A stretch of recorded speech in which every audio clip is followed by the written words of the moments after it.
नमस्कार, NMF news देख रहे हैं आप। आपके साथ मैं हूं खुशबू राय। वक्त हो चला है देश और दुनिया की तमाम बड़ी खबरों का, तो चलिए शुरू करते हैं। हमास के हमले में इजराइल के करीब 800 लोग मारे गए हैं। हालांकि इजराइल ने तुरंत एक्शन लेते हुए गाजा पर हमला तेज कर दिया है। इजरायली सेना पूरे गाजा को घेर चुकी है। अब ये बात स्पष्ट भी हो चुका है कि हमास को इस भीषण हमले के लिए मदद ईरान से मिली है। ईरान और इजराइल के बीच खुन्नस बहुत पुरानी है। इजराइल और हमास के बीच चल रही जंग के मद्देनजर दिल्ली पुलिस ने इजरायली दूतावास और चाबड़ हाउस के आसपास सुरक्षा व्यवस्था कड़ी कर दी है। पुलिस के जवान चप्पे चप्पे पर नजर रख रहे हैं। पुलिस अधिकारी के मुताबिक दिल्ली में इजरायली दूतावास और चांदनी चौक स्थित चाबड़ हाउस के आसपास के इलाकों में स्थानीय पुलिस को तैनात करने का निर्देश दिया गया है। इजराइल और हमास के बीच छिड़े युद्ध को देखते हुए ये कड़ा फैसला लिया गया है। इजराइल और फिलिस्तीन के जंग को लेकर भारत की राजनीति गरमाई हुई है। एक तरफ जहां बीजेपी इजराइल का समर्थन कर रही है, तो वहीं दूसरी तरफ कांग्रेस नेताओं ने फिलिस्तीन का समर्थन किया है। बीजेपी सांसद बंदी संजय कुमार ने एआईएमआईएम और कांग्रेस नेताओं को आतंक का समर्थक बताया है। बीजेपी सांसद के मुताबिक हमास का समर्थक कर कांग्रेस और एआईएमआईएम दोनों आतंकवाद का समर्थन कर रहे हैं।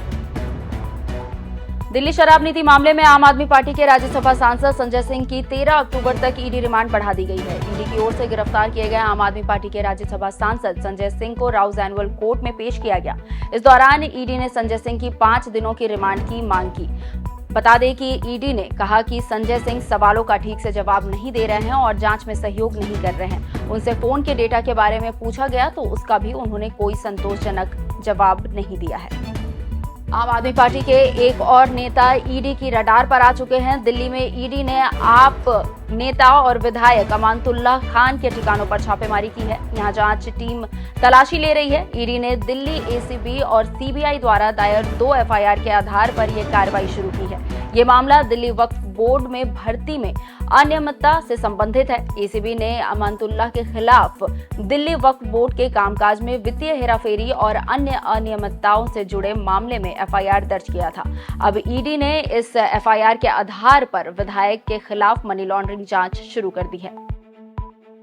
आप विधायक अमानतुल्लाह के खिलाफ ईडी की रेड के बाद भाजपा कार्यकर्ताओं ने दिल्ली के मुख्यमंत्री और आप के राष्ट्रीय संयोजक अरविंद केजरीवाल के खिलाफ विरोध प्रदर्शन किया।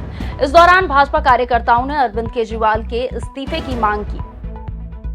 मध्य प्रदेश में 27% ओबीसी आरक्षण लागू करने पर हाई कोर्ट की अंतरिम रोक हटाने की मांग पर सुप्रीम कोर्ट ने नोटिस जारी किया है। इस मामले में नवंबर के पहले हफ्ते में सुनवाई होनी है। बता दें कि एमपी ने इस समय ओबीसी आरक्षण 14% है और इसे बढ़ाकर 27% करने की अधिसूचना पर हाई कोर्ट ने 2019 में अंतरिम रोक लगा दी थी। इस रोक को हटाने के लिए कांग्रेस नेता जया ठाकुर ने सुप्रीम कोर्ट में याचिका दाखिल की थी। उत्तर प्रदेश के मुख्यमंत्री योगी आदित्यनाथ ने सिंधी सम्मेलन में कहा था कि 500 साल बाद जब श्री राम जन्मभूमि वापस मिल सकती है, तो क्या कारण है कि सिंध प्रांत जो कि पाकिस्तान में है उसे वापस ना ले पाए। सीएम योगी के इस बयान पर पाकिस्तान भड़क गया है। पाकिस्तान ने सीएम योगी के इस बयान को अत्यधिक गैर जिम्मेदाराना टिप्पणी बताया हुआ है।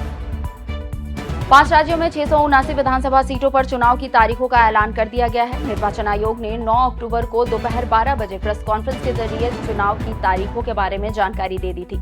वहीं चुनाव आयोग ने एक बड़ा बदलाव करते हुए कहा है कि आपराधिक पृष्ठभूमि वाले उम्मीदवार को 3 बार अखबार में अपने बारे में बताना होगा।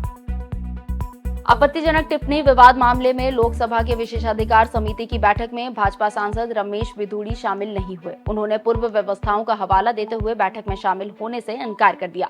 बता दें कि विशेषाधिकार समिति ने रमेश बिधूड़ी को जवाब देने के लिए तलब किया था। पूरा मामला बसपा सांसद दानिश अली को लोकसभा में अपशब्द कहने से जुड़ा हुआ है।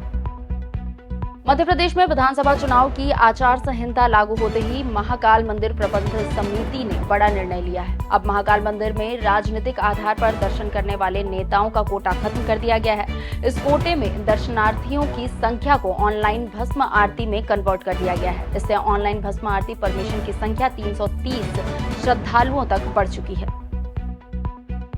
जम्मू कश्मीर में सुरक्षा बलों को बड़ी कामयाबी मिली है। सुरक्षा बलों ने आज शोपियां जिले में हुए एनकाउंटर में आतंकी संगठन लश्कर-ए-तैयबा के 2 आतंकवादियों को मार गिराया है। कश्मीर जोन के पुलिस अधिकारियों ने कहा कि मारे गए दोनों आतंकियों की पहचान हो चुकी है। एडीजी कश्मीर ने एक्स पर एक पोस्ट में बताया कि मारे गए दोनों आतंकियों में से एक आतंकी अबरार कश्मीरी पंडित संजय शर्मा की हत्या में शामिल था। उत्तराखंड के मुख्यमंत्री पुष्कर सिंह धामी ने मदरसे में बच्चों के साथ हो रहे अमानवीय व्यवहार पर संज्ञान लिया है। सीएम धामी ने नैनीताल के वीर भट्टी क्षेत्र में संचालित सभी मदरसों का सत्यापन करने के निर्देश दे दिए हैं। इसके साथ ही सीएम ने अपर मुख्य सचिव राधा रदूड़ी को आदेश दे दिया है कि वो राज्य में चल रहे सभी मदरसों का सत्यापन कराए। इसके साथ ही किसी भी तरह की कोई भी अनैतिक कार्य सामने आने पर फौरन कार्रवाई करे।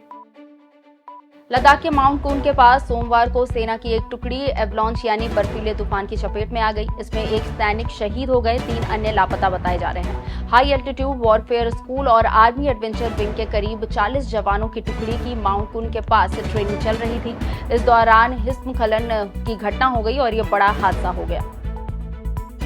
क्रिकेटर शुभमन गिल की सेहत को लेकर बड़ी अपडेट सामने आई है। भारतीय ओपनर अब अस्पताल से डिस्चार्ज हो गए हैं। बता दें कि इससे पहले गिल को गिरते प्लेटलेट्स के कारण चेन्नई के अस्पताल में एडमिट किया गया था, लेकिन अब समाचार एजेंसी पीटीआई ने बीसीसीआई सूत्रों के हवाले से जानकारी दी है कि वो डिस्चार्ज होकर होटल आ गए हैं।